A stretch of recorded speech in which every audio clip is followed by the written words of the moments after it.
किया। सुरुचि ने कहा, हे ध्रुव, मैं तुम्हारी माता नहीं, तुम्हारी माता ये बगल में खड़ी है, उनको प्रणाम करूं। ध्रुव ने कहा, आप भी मेरी माता है, आपने मुझे डांट दिया था, इसीलिए मैंने निश्चय किया था कि तपश्चर्या करूंगा, आपकी प्रेरणा चिरस्थायी रहेगी।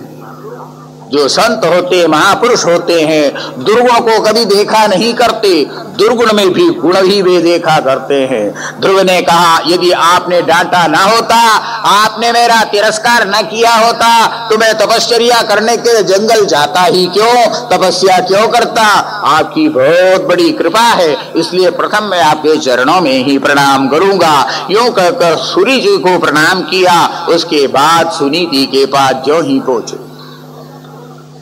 जो घोर दुख में पड़ी हुई थी सुनीति, एक क्षण में भी उनकी व्यथा दूर हो गई। अपने पुत्र को गले से लगाकर ऐसा आनंद उन्होंने प्राप्त किया, पूरे जीवन में कभी भी उन्होंने इतना आनंद प्राप्त नहीं किया होगा। सबको विधिवत प्रणाम कर लिया। उसके बाद राजा ने हाथी पर ध्रुव को चढ़ाकर गाजे बाजे के साथ महल की ओर चलते हैं। रास्ते में लोग खड़े थे दर्शन करने के लिए, जय जयकार बोलते चले जा रहे थे, अभिवादन कर रहे थे, अभिनंदन कर रहे थे। और उस बीच में ही ध्रुव अपने महल में पहुंच जाते हैं और वहां पहुंचने के बाद समस्त शास्त्रों का अध्ययन कर सर्वशास्त्र पारंगत बन जाते हैं। आरोप्य गरीणीं हृष्टस्तूयमानो विशत्पुराम् तत्र तत्रोपसंक्लप्ते लसन् मकरतोरणैः सवृन्दैः कदलीस्तम्भैः पूगपोतैश्च मद्भिदैः उभजहृप्रयुञ्जाना वात्सल्यादाशिषः सतीः शृण्वंस्तद्वल्गुगीतानि प्राविशद्भवनं विदुः। जब ध्रुव 20-25 वर्ष उम्र के हो गए, उत्तानपाद ने सोचा, मेरा पुत्र अब योग्य हो चुका है, वयस्क हो गया है, अब मेरा समय आ गया। तपश्चर्या करने के लिए मुझे पहले जाना चाहिए था जंगल, लेकिन यह काम पहले ही मेरे पुत्र ने कर लिया। भले कर लिया, लेकिन अब मेरा समय तो आ ही गया।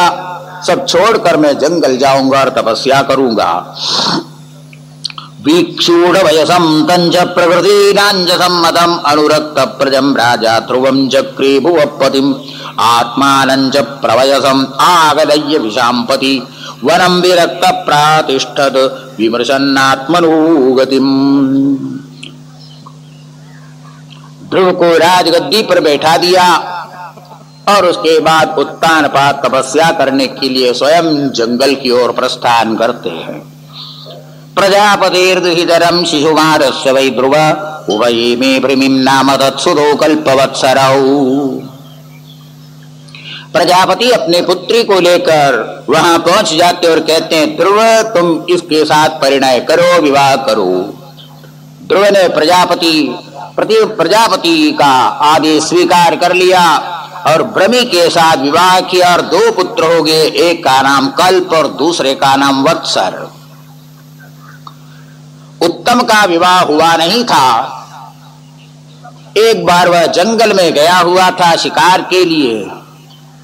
गंधर्व लोगों ने आकर उनको घेर लिया, उत्तम को घेर लिया। उनके साथ उत्तम ने बड़ा भयंकर युद्ध किया, लेकिन उस युद्ध में गंधर्वों को वे परास्त नहीं कर सके, बल्कि गंधर्वों ने उत्तम का वध कर लिया। ध्रुव को जब यह पता लगा कि मेरे भाई का वध गंधर्वों ने किया, तो बदला लेने के लिए सैनिकों को साथ में लेकर ध्रुव पहुंच गए जंगल में, जहां पर हजारों लाखों गंधर्व थे। दद्वौ शंखं प्रसद्बाहुं खां दिशश्चानुनादयन् येनोद्विग्न दृशक्षत उपदीव्योऽत्र सन्भृशाम्। ध्रुव ने शंख बजाया, युद्ध के लिए आवाहन किया। गंधर्व युद्ध करने के लिए वहां पहुंच गए।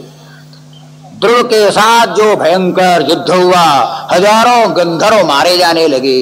तब गंधर्वों ने अपनी माया का प्रयोग कर लिया। चारों ओर अंधेरा ही अंधेरा हो गया, कुछ दिख नहीं रहा था। ऊपर से बाण वर्षा हो रही थी, जिसका प्रतिकार करना बड़ा कठिन होने लगा था। ध्रुव ने देखा कुछ दिखाई नहीं पड़ता है, अंधेरा ही अंधेरा चारों ओर है, और ये बाण मेरे ऊपर पड़ रहे, भला ये कहां से कैसे। इतने में भगवान का स्मरण किया, स्मरण करते सुदर्शन चक्र वहां पर आ गया। आते ही सारा अंधकार खलास हो गया। गंधर्व लोगों को सामने जो ही देखा, ध्रुव ने कहा माया का प्रयोग तुम मेरे ऊपर कर रहे हो। फिर उसके बाद में जो सर्वर्षा करना शुरू किया। निशम्य गदतामेव ऋषीणां धनुषि ध्रुवः संदुतिस्त्रमुपस्पृश्य यन्नारायण निर्मितम्। धनुष के ऊपर नारायणास्त्र को चढ़ाया और कहा तुम्हारा एक साथ में सबका मैं वध कर डालता हूं। जब इस प्रकार वध करने के लिए नारायणास्त्र का अनुसंधान किया, इतने में उनके पितामह वहां पर आ गए। उनके पिता उत्तानपाद और पितामह थे मनु। मनु महाराज भी तपस्या कर रहे थे। मनु महाराज वहां आ गए और ध्रुव को कहा हे ध्रुव, गंधर्वों का वध करना बंद करो, बंद करो। भगवान के भक्त के लिए शोभास्पद नहीं है तुम इस प्रकार गंधर्वों का वध करो। अपराध तो एक गंधर्व ने किया था और उसकी प्रतिक्रिया समस्त गंधर्वों के ऊपर हो, ये तो ठीक नहीं है। भक्त लोगों के लिए कभी भी उचित नहीं होता कि प्राणियों का इस प्रकार निरपराध प्राणियों का वध करे। नन्नेकस्यापराधेन प्रसंगात् बहवो हताः भ्रातुर्वधापि तप्तेन त्वयाङ्ग भ्रातृवत्सलो। यह बात सही है कि तुम्हारे भाई का वध इन गंधर्वों ने किया था, लेकिन सब गंधर्वों को समाप्त करना नारायणास्त्र के द्वारा, हे ध्रुव ये उचित नहीं, तुम युद्ध से उपरत हो जाओ। जब इस प्रकार मनु महाराज ने कहा, तब ध्रुव ने अपने बाण को वापस ले लिया। जब ध्रुव इस प्रकार युद्ध से उपरत हुए, ध्रुवं निवृत्तं प्रतिबुद्ध वैशसादपेतमन्यं भगवान् धनेश्वर तत्रागतश्चारण यक्ष किन्नरैः संस्तूयमानोऽभ्यवदत्कृताञ्जलिम्। कुबेर स्वयं वहां पर उपस्थित हो जाते हैं यक्ष किन्नरों के साथ। कुबेर बोलने लगे कि हे ध्रुव, सचमुच में तुम ऊंचे वंश में उत्पन्न हुए हो। अगर तुम चाहते तो इस समय में समस्त गंधर्वों का सफाया कर सकते थे, पर तुमने दया कर लिया। तुम्हारी सुदारता को देखकर मैं बहुत प्रसन्न हूं। बोलो तुम्हें क्या वरदान चाहिए? धन की जरूरत हो तो बोलो, धन की वृष्टि में कर देता हूं, मैं कुबेर हूं। ध्रुव ने कहा मुझे धन की अभिलाषा नहीं है। एक गलती भगवान नारायण के सम्मुख मैंने पहले कर लिया था, अब दूसरी बार मैं गलती नहीं करूंगा। यदि आप वरदान ही देना चाहते हैं तो आप मुझे यही वरदान दीजिए कि भगवान के चरणों में अब मेरी भक्ति निरंतर दृढ़ हो। बस इतना ही मुझे वरदान चाहिए और कुछ नहीं चाहिए। तथास्तु कहकर कुबेर वहां से वापस चले जाते हैं। गंधर्व वध से उपरत होकर ध्रुव अपने राज्य में वापिस आ जाते हैं।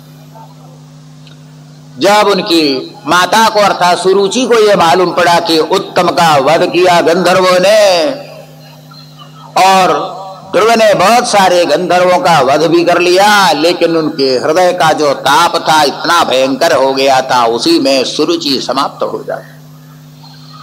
ध्रुव के राज में रुचि के लिए स्थान नहीं था, वहां तो नीति के लिए ही स्थान था।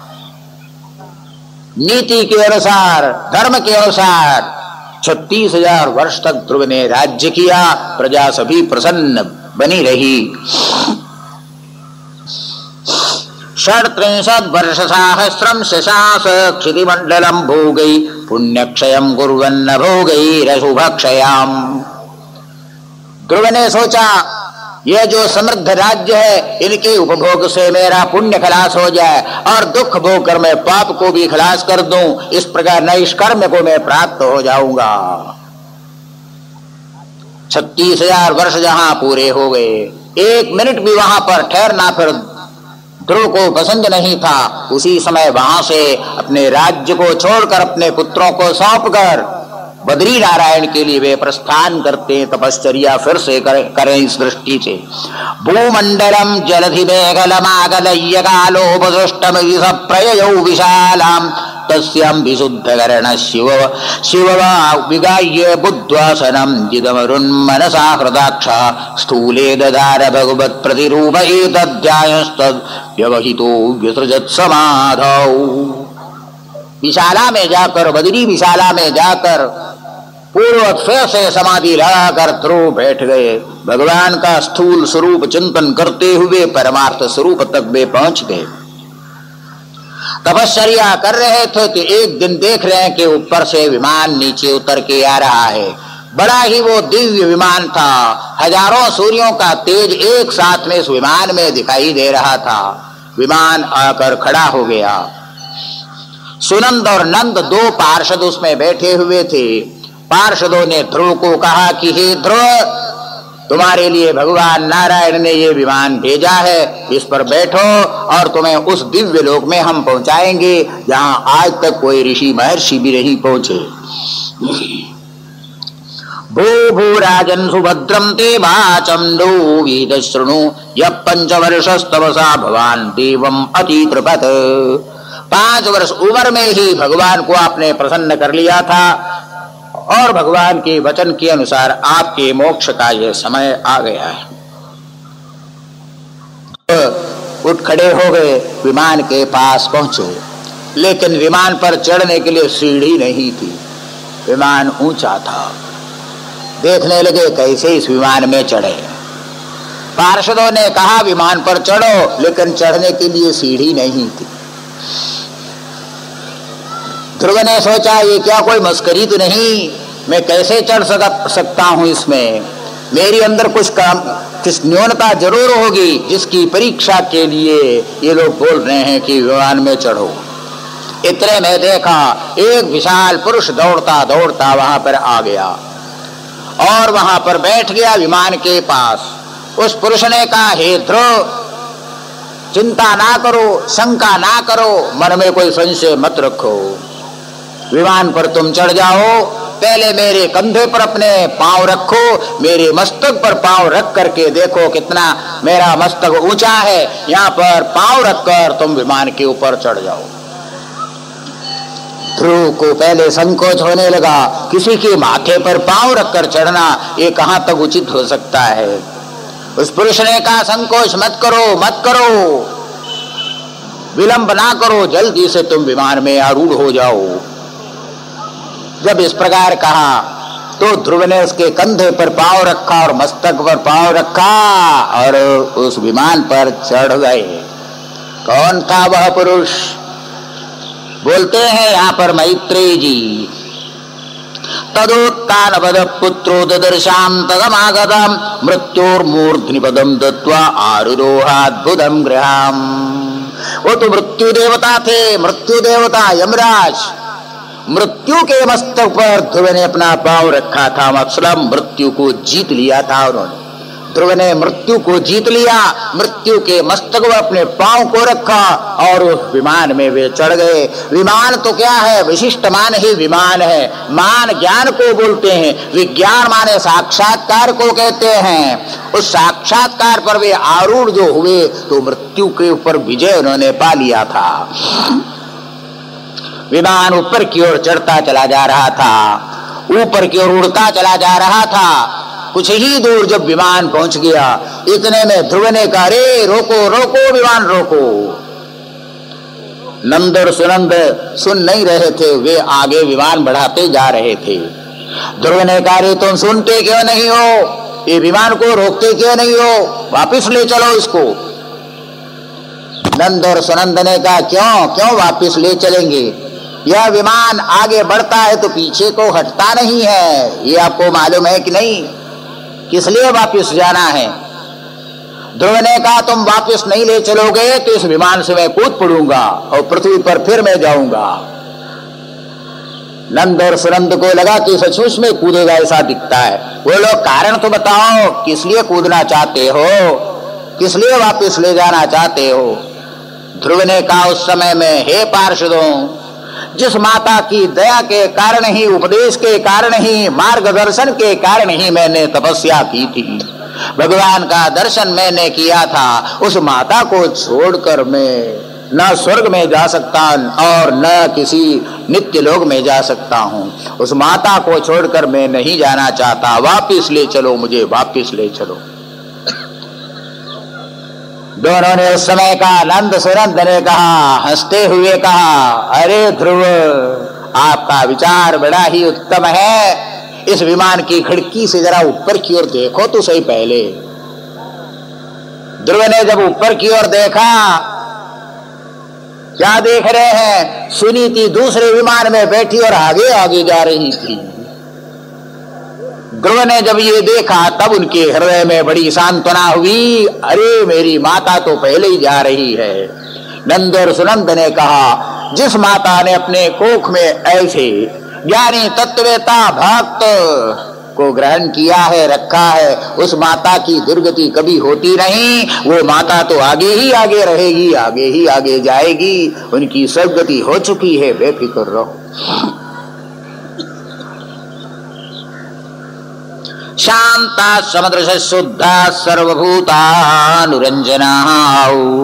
यान्यंजसाच्युत पदम अच्युत प्रिय बांधवा इत्युत्तान पद पुत्रो ध्रुवः कृष्णपरायणः अभूत्रयाणाम लोकानाम चूड़ामणिरिवामलः।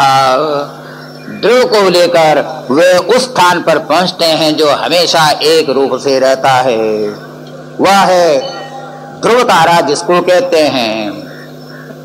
ध्रुव के चारों ओर 7 ऋषि परिक्रमा किया करते हैं, लेकिन ध्रुव नक्षत्र वो तो स्थिर रूप से रहता है। उस लोक में ध्रुव को पहुंचाया जहां पर कभी भी व्याधि नहीं, रोग नहीं, कष्ट नहीं, दुख नहीं, किसी प्रकार का ताप नहीं। आज भी ध्रुव वहां पर विराजमान है और भगवान के ध्यान करने में ही लगे हुए हैं। उसी ध्रुव के वंश में आगे बड़े बड़े राजा हो गए थे, महान पुरुष हो गए थे। मैत्रेय जी कहते हैं, ध्रुव की ये जो कथा है परम पवित्र है, पुण्य है। इसके श्रवण करने मात्र से ही मनुष्य पवित्र हो जाता है। कीति प्रचेतसो नाम कस्यापत्यानि सुव्रत कस्यान्न वाये प्रख्याता कुत्र वा सत्रमासद। विदुर जी ने प्रश्न किया, उनके वंश के बारे में भी मैं सुनना चाहता हूं। प्रचेतस ये उनके वंश में हो गए थे, उनके बारे में भी मैं सुनना चाहता हूं। मैत्रेय जी कहने लगे, ध्रुव का उत्कल नाम का पुत्र हुआ था। पिता के चले जाने के बाद में सार्वभौम राज्य को उन्होंने प्राप्त कर लिया था और उस वंश में बड़े बड़े महान वीर राजा हो गए, वत्सर हो गए, पुष्पार्ण हो गए और प्रदोष हो गए, दुष्ट हो गए, पुरु कुत्स आदि हो गए, उल्मुख हुए। और उसी वंश में आगे अंग नाम का एक राजा हुआ था। अंगम सुमनसं ख्यातिम क्रतुम अंगिरसं गयम सुनीतांगस्य या पत्नी सुसुवेवेन मुल्बणम। राजा अंग समस्त वेद वेदांत के पारंगत थे। उनकी पत्नी का नाम सुनीता था, लेकिन वह असुर वंश में पैदा हुई थी, इसलिए उसको जो लड़का हो गया था वेन उसका नाम था। बड़ा ही दुराचारी निकल पड़ा। वो तो बड़े ही पवित्र वंश में पैदा हुआ था, लेकिन मातृवंश दूषित होने के कारण, असुर वंश होने के कारण वेन की बुद्धि खराब थी। बचपन में ही उत्पात करना उसने शुरू कर दिया था। बच्चों के साथ खेलते समय में कुएं के पास बच्चों को ले जाए और कहे, देखो इसके अंदर पानी है कि नहीं है। अब देखने लग जा तो धक्का देकर कुएं में गिरा दे। ऐसा ऐसा काम उसने करना शुरू कर दिया था। इससे अंग को बड़ा ही दुख हुआ।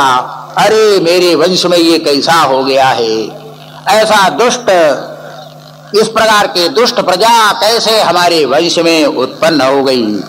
तस्य शील निधे साधुर ब्रह्मण्यस्य महात्मनः राज्ञ कथम अभूदृष्टा प्रजा यद विमनाययौ। उसका उत्पाद उत्तरोत्तर जब बढ़ता गया, राजा अंग से रहा नहीं गया। अंत में एक दिन रात को 12 बजे उठकर सब राज्य को छोड़कर, श्री को छोड़कर, महल छोड़कर वो जंगल की ओर चल पड़े और जंगल में जाके तपश्चर्या करने लगे। सोचने लगे, ये पाप मेरे से नहीं देखा जा सकता। राजा के जाने के बाद फिर सोचा कि राज्य भला कौन चलाएगा। सब ऋषि महर्षि एकत्रित हो गए। अंग के चले जाने के बाद में ऋषि महर्षि सब लोगों ने मिलकर पुत्र वेन को ही राजगद्दी पर बैठा दिया, क्योंकि उस समय में लुटेरे चोर सब बहुत ज्यादा हो चुके थे। राजा ही उन सब से रक्षा किया करते थे। राजा के बिना अराजकता फैल जाती है, इसलिए वेन को राजगद्दी पर बिठा दिया। राजगद्दी पर बैठना था और ज्यादा उद्यत हो गया। वेन ने कहा, अरे ऋषियों महर्षियों ब्राह्मणों, जानते हो राजा कौन होता है?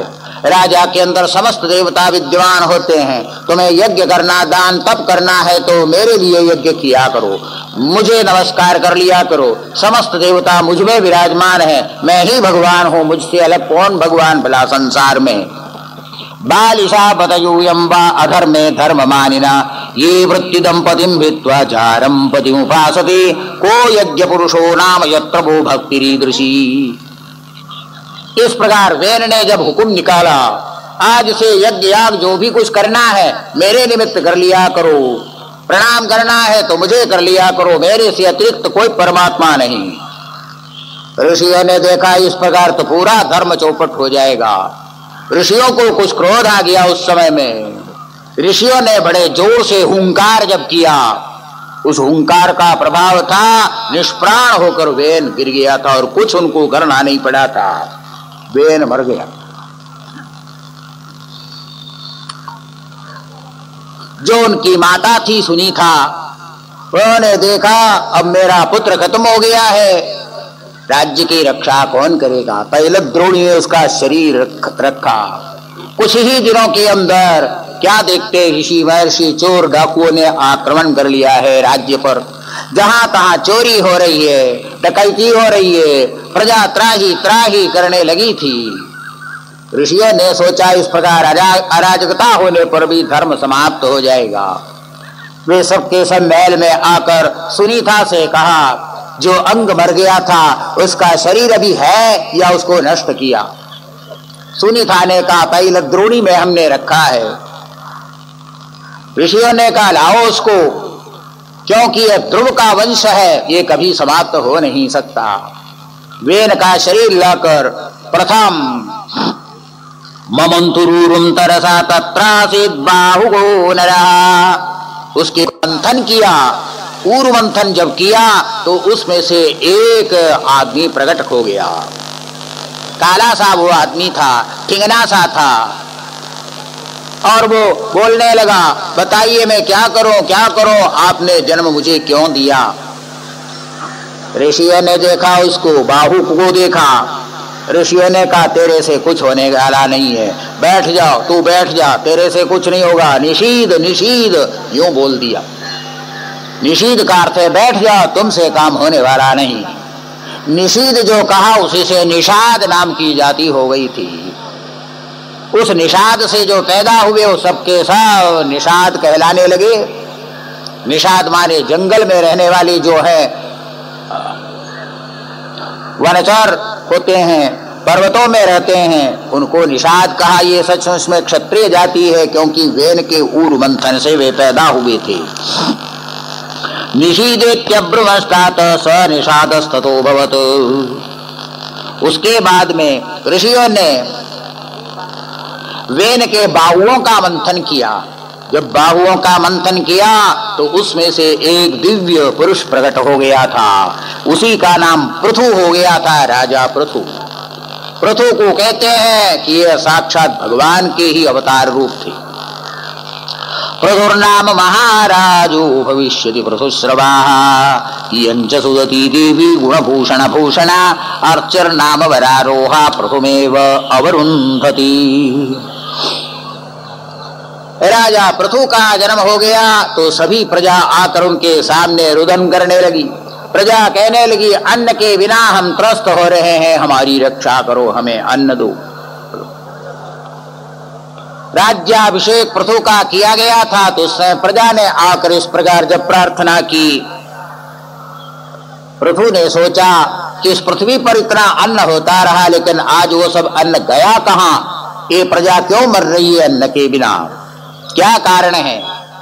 कुछ समझ में नहीं आ रहा था। उसी समय पृथु ने अपने हाथ में धनुष लेकर पृथ्वी के ऊपर ही प्रहार करने के लिए बाण चढ़ाया। इतने में देखते हैं पृथ्वी देवी जो साक्षात है गो रूप धारण करके भागने लगी रक्षा के लिए। हे राजन, मुझे मत मारो मत मारो कहकर वो भागने लगी। लेकिन राजा ने कहा उस समय में, तूने ही सब अन्न को खा लिया, ग्रस लिया है, तेरा मैं वध करूंगा इस समय। वो भागती जा रही है, भागती जा रही है, लेकिन राजा पृथु का बाण भी पीछा कर रहा है।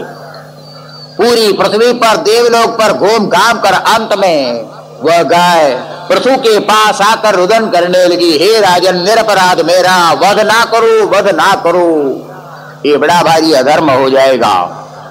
राजा पृथु ने कहा, तुमने पूरा अन्न क्यों ग्रस लिया? इस पृथ्वी पर बहुत अन्न होता था, वो सब कहां गायब हो गया? गोरूपधारिणी पृथ्वी देवी ने कहा, मैंने ग्रसा नहीं, लेकिन तुम्हारे यहाँ पर बड़ा भारी अधर्म होने लगा था, जिसके कारण ही अन्न की कमी हो गई है।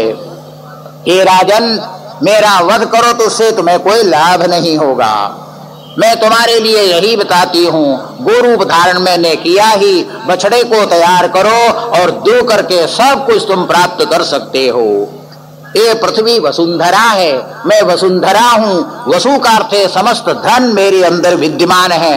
दो कर लेने वाला चाहिए तो सब कुछ यहाँ पर प्राप्त हो सकता है। जब इस प्रकार कहा तो पृथु ने उसी समय में बड़े बड़े ऋषि महर्षि राजा आदि जो पूर्व हो चुके हैं उनको बुलाया और उनको बछड़ा बना बना करके समस्त धन का दोहन कर लिया था। सर्वदस्सारमादत्ते यथा मधुकरो बुधा अस्मिन् लोके थवामुष्मिन् मुनिभिस्तत्त्वदर्शिभिः पुरा सृष्टा ह्योषधयो ब्रह्मणा या विशाम्पति वत्सं कल्पय मे वीर्येनाहं वत्सला तव। पृथ्वी ने कहा, बछड़ों से तुम सब कुछ प्राप्त कर लो और पृथ्वी को समतल बना लो, जिससे खेती हो सके, अनाज पैदा किया जा सके। सब कुछ इस पृथ्वी से तुम प्राप्त, मुझसे तुम प्राप्त कर सकते हो। यदि प्रियम हिदम वाक्यम भुव आदाय भूपति वत्संकृत्वा मनुम पाणो अदुह सकल औषधि। अपने वंश के प्रथम प्रवर्तक मनु को ही बछड़ा बना करके हर प्रकार के औषधियों को, अन्नों को उन्होंने धोकर इस पृथ्वी से ले लिया था। और ऋषियों ने बृहस्पति को बछड़ा बना करके समस्त वेदों को यहीं से प्रकट कर लिया था। दैत्यों ने प्रहलाद को बछड़ा बना करके सुरासुर को यहाँ प्राप्त कर लिया था। सिद्धों ने कपिल को बछड़ा बना करके समस्त सिद्धियों को प्राप्त कर लिया था।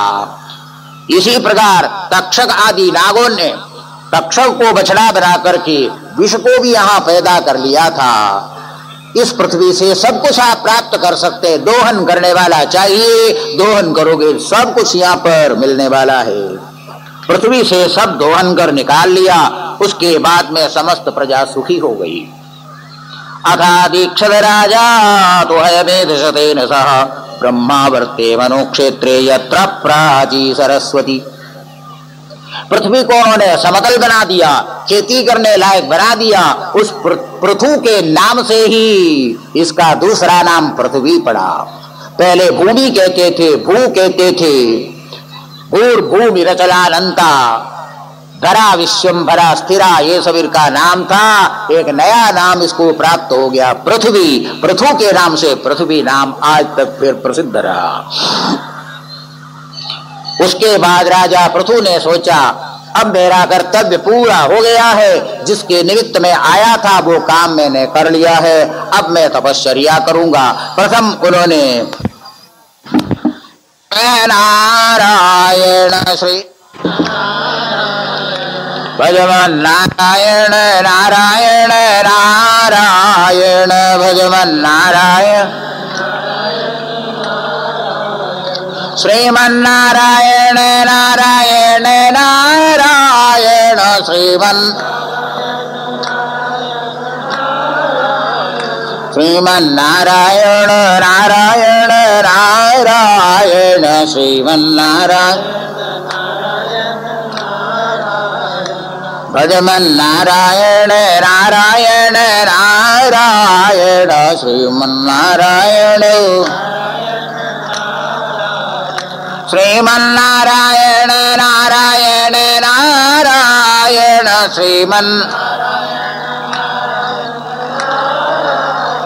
श्रीमन्नारायण नारायण नारायण श्रीमन्नारायण भजमन्नारायण नारायण नारायण भजमन्नारायण श्रीमन्नारायण नारायण नारायण श्रीमन्नारायण नारायण श्रीमन्नारायण नारायण नारायण श्रीमन्नारायण नारायण नारायण भजमन्नारायण नारायण भजमन्नारायण नारायण नारायण भजमन्नारायण नारायण कृष्ण कन्हैया लाल की जय। यज्ञ करना महान पुण्य है। राजा पृथु ने सोचा यज्ञ के द्वारा भगवान को हम प्रसन्न करेंगे। 100 अश्वमेध करने का उन्होंने संकल्प किया था। 99 तक अश्वमेध उन्होंने कर लिया था, लेकिन 100वां अश्वमेध जहां शुरू कर लिया वहां पर विघ्न डालने के लिए स्वयं इंद्र पहुंच गया। अश्व का ही अपहरण कर लिया था। जब ऋषियों ने बतला दिया कि देखो देखो वो अश्व का अपहरण करते हुए जा रहा है, तो राजा ने सोचा इसके ऊपर मैं बाण मारूंगा और उसको मार गिराऊंगा। लेकिन ऋषियों ने कहा जो दीक्षित होता यज्ञ दीक्षित वो अस्त्र शस्त्र का धारण नहीं करता। वीरश्चाश्वोपादाय पितृयज्ञमथा वजत् तदवद्यं हरे रूपम जगुर्ज्ञान दुर्बला। अंत में वहां साक्षात ब्रह्मा जी ने आकर समाधान कर देते हैं। अंतिम अश्वमेध होता नहीं। राजा को यही ब्रह्मा जी ने कहा, अरे जो भगवान के भक्त होते उनको इंद्र पदवी से क्या लेना देना है। अवश्य ही ये यज्ञ आप पूरा कर सकते हैं और इंद्र पद भी पा सकते हैं, लेकिन ये इंद्र पदवी भी नश्वर है। उस नाशवान पद को प्राप्त होकर वापस फिर आपको इस संसार में आना पड़ेगा। राजा ने कहा अब मैं इसको नहीं, और हमारे लिए जो भी उचित हो सो आप बताएंगे। ब्रह्मा जी ने कहा थोड़े दिन के अंदर ही आपके यहाँ पर बड़े बड़े ऋषि महर्षि आ जाएंगे और उन ऋषियों के सत्संग से आप परम गति को प्राप्त हो जाएंगे। ब्रह्मा जी चले जाते हैं। राजा उसके बाद में संतों के आगमन की प्रतीक्षा करते हुए बैठे हैं। जनेषु प्रगरणत्वेवं पृथुं पृथुल विक्रमं तत्रो जगद्गुरुमुनयश्चत्वार सूर्यवर्चसा। काफी समय तक प्रतीक्षा की तो एक दिन में देखा बड़े बड़े महान 4 ऋषि आ रहे हैं, संत आ रहे हैं, महात्मा। मालूम पड़ गया ये जो आ रहे हैं ये साक्षात सनक सनंदन सनातन सनत कुमार यही ऋषि है। देखते ही राजा का हृदय प्रसन्न हो गया। आए हुए उनका बड़ा सत्कार किया, ऊंचे आसन पर उनको बिठा दिया, चरण धोकर चरणोदक अपने मस्तक पर धारण किया। चरणोदक उन्होंने ग्रहण कर लिया। विधिवत पूजयान चक्रे गृहीदाग्यर्हणासन तत्पाद शौच सलिलेर्मार्जिता लगबंधन तत्र शीलवतां व्रतमाचरन् मानयन्निव। सुवर्णमय सिंहासन पर बैठा कर राजा ने कहा आज सचमुच में मेरा भाग्य खुल गया है, ऐसे संतों का दर्शन हमें प्राप्त हो गया। अब तो मुझे कोई संशय नहीं रहा कि मेरा उद्धार होगा कि नहीं होगा। संतों का दर्शन हुआ तो ये निश्चय कर लिया जाना चाहिए अब मेरा उद्धार निश्चित रूप से होगा। आधना अपि ते धन्या साधवो गृहमेधिनः यद्गृहा ह्यर्हवर्यां पुत्रेण भूमीश्वरावराः। मान लो कि किसी के पास कुछ धन नहीं है, गरीब से वो गरीब है, लेकिन संत उनके गृह में यदि अपने चरणों को रखते हैं, समझना चाहिए वो पूरे धनवान हो गए, धन्य हो गए। वो तो धनम लब्धा धन्य, धन्य उसको बोलते हैं जिसको समस्त धन प्राप्त हो चुका हो। जब इस प्रकार राजा ने सनकादि ऋषियों की वंदना की और प्रशंसा की, तो उस समय सनत कुमार बोलने लगे, साधु पृष्ठम महाराज सर्वभूत हितात्मना भवता विदुषा चापि साधूनां मदिरीदृशी संगम खलु साधूनां उभयेषां च सम्मतः यत् संभाषण संप्रश्न सर्वेषां वितनोदिशम्। सनत कुमार का कहना है कि अगर जीवन को ऊपर उठाना हो तो संत संगम करना ही पड़ेगा। सत्संग से ही मनुष्य का हृदय ऊपर उठता है। धन से आप ऊपर उठ सकते हैं, यश से आप ऊपर उठ सकते हैं, लेकिन एक दिन फिर नीचे आना पड़ जाएगा। संत संग ही ऐसा है कि ऊपर उठने के बाद में फिर उसका पतन कभी होता नहीं। उन संतों के साथ संभाषण करो, प्रश्न करो और मन में कोई संशय है तो उसे दूर करो। अस्त्येव राजन् भगतो वधुद्विष पदारविन्दस्य गुणानुवादने हृदिर्दुरापा विधुनोति नैष्ठिकी कामं कृषायं मलमन्तरात्मनः। यह जो हृदय है अनादि काल से इसके ऊपर मैल चढ़ा हुआ है, थोड़े रगड़ने से कुछ नहीं होगा, बर्तन काला हो चुका है। इसको साफ करने के लिए संतों का आशीर्वाद रूपी औषध लगाना होगा, उसके बिना यह हृदय शुद्ध नहीं हो पाएगा। शास्त्रेषु यानेव सुनिश्चितो नृणां क्षेमस्य सदृग्विमृशेषु हेतु असंग आत्मव्यतिरिक्त आत्मनि दृढ़ारतिर्ब्रह्मणि निर्गुणे च सा। सनत कुमार जी कहने लगे कि हे राजन, सबसे प्रथम आपको इस अनित्य पदार्थों से अपनी आसक्ति को हटाना होगा और फिर उस परब्रह्म परमात्मा जो नित्य शुद्ध बुद्ध स्वभाव है, आनंदिक रस है, उसमें अपना प्रेम लगाना होगा, अपनी रति उसी में करनी पड़ेगी। सा श्रद्धया भगवद्धर्मचर्यया जिज्ञासया आध्यात्मिक योग निष्ठया योगेश्वरोपासनया नित्यं पुण्यश्रवत् कथया पुण्यया च। लेकिन यह सब तभी संभव है आपके हृदय में पूर्ण श्रद्धा हो। श्रद्धा के बिना कुछ नहीं होगा, कुतर्क मात्र से कुछ सिद्ध नहीं होगा।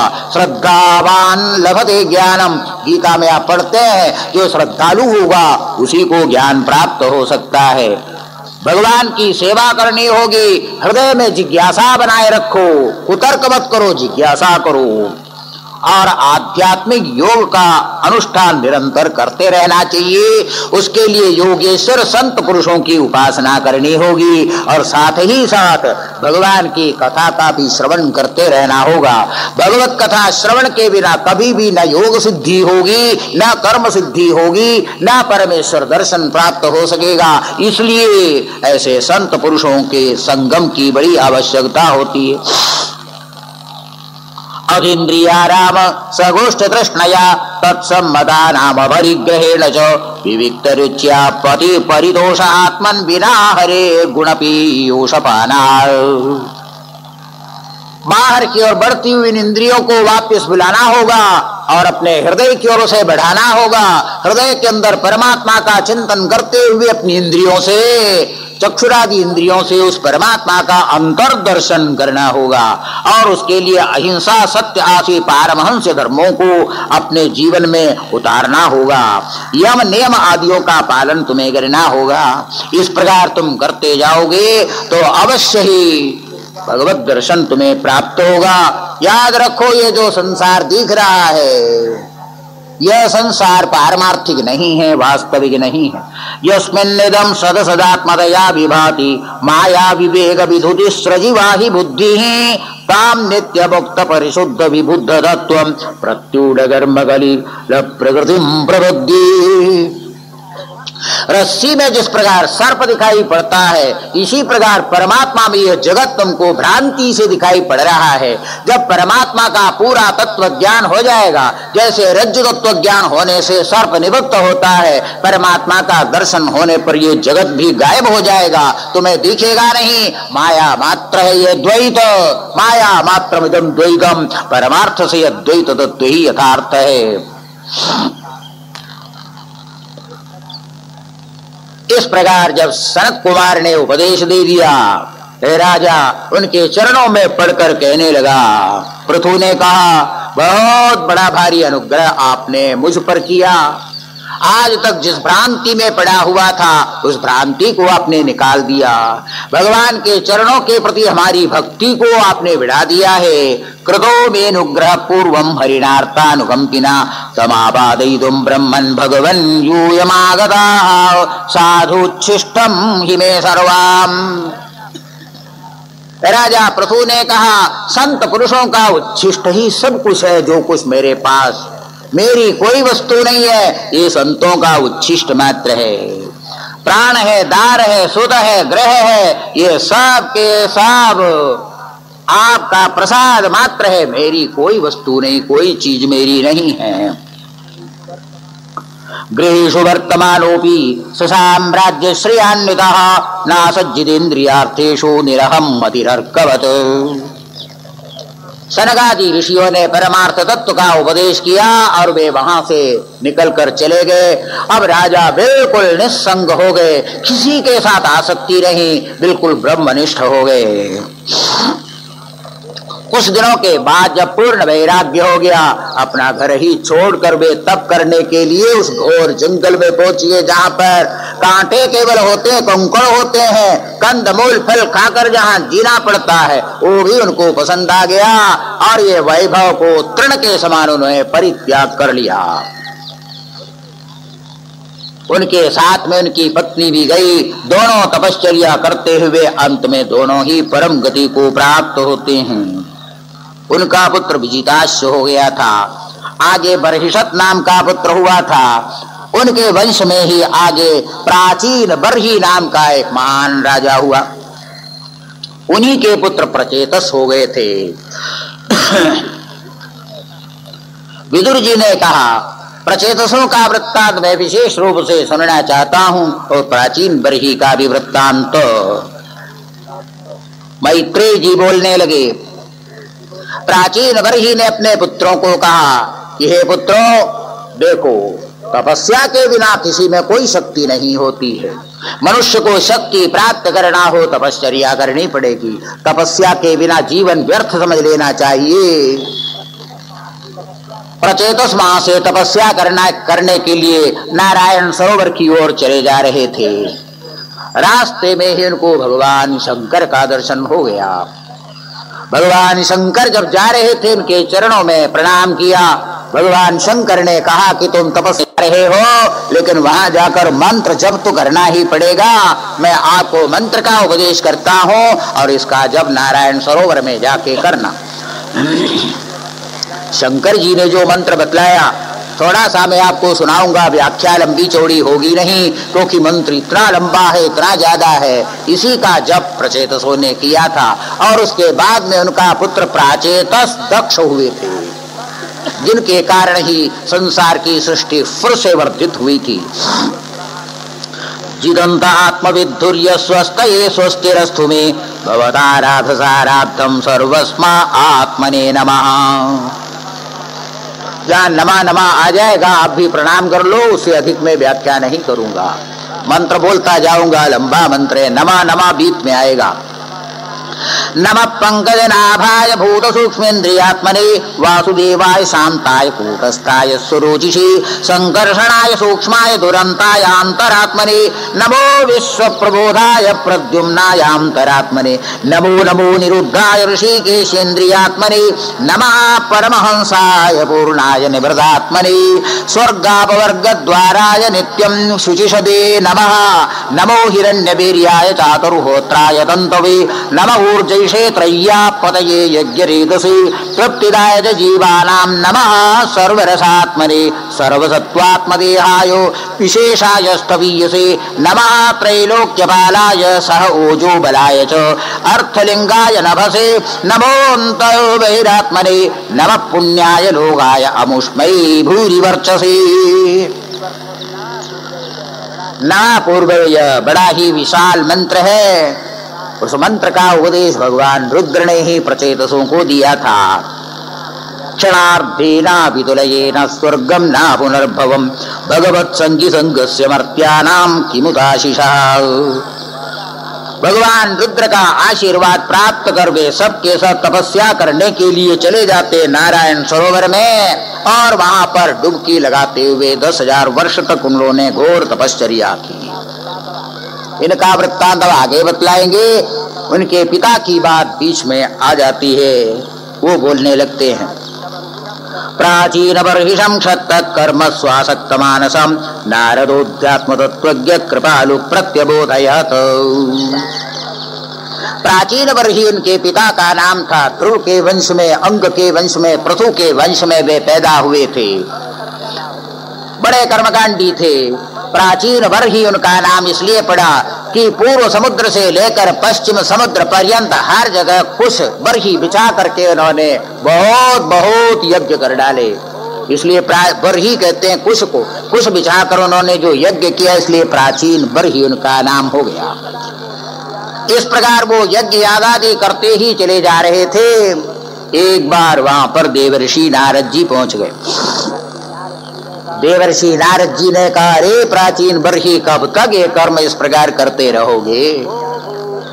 भो भू प्रजापति राजन पशून पश्यत्वयाध्वरि संज्ञापितान जीव संघान निर्घृणेन सहस्रशः। अनेक प्रकार के यज्ञ होते हैं। कोई यज्ञ अग्निहोत्रादि जो यज्ञ है, दर्श पूर्णमास आदि बड़ा ही शुद्ध होता है। कुछ यज्ञ पहले ऐसे भी होते थे जहाँ पर पशु की हिंसा की जाती थी। ऐसे भी यज्ञ कुछ लोग पहले किया करते थे।